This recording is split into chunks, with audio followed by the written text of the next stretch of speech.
Hello two family, नमस्ते, प्रणाम। स्वागत है आप सभी का मन्नी के लोकगीत पर। मैं आप सबके बीच एक बहुत ही सुंदर, बहुत ही प्यारा नाच गीत लेकर के आई हूँ। आप सब सुनिएगा, मेरे गीत को फुल वॉच कीजिएगा। जैसा भी होगा कमेंट बॉक्स में ज़रूर बताइएगा।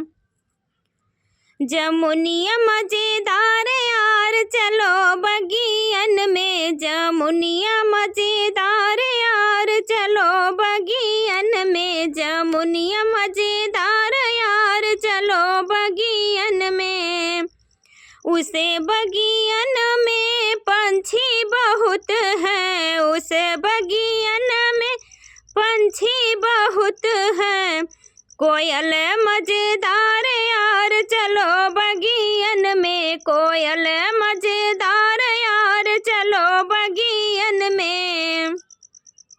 जमुनिया मजेदार यार चलो बगियन में, जमुनिया मजेदार यार चलो बगियन में।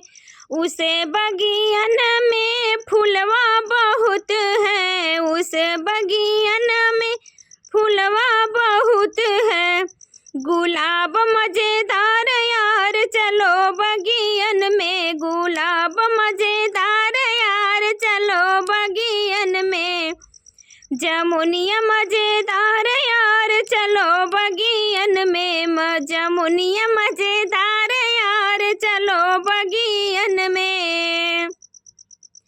उसे बगियन में लड़के बहुत हैं, उसे बगियन में लड़के बहुत हैं। देवर मजेदार यार चलो बगियन में, देवर मजेदार यार चलो बगियन में। जमुनिया मजेदार यार चलो बगियन में, जमुनिया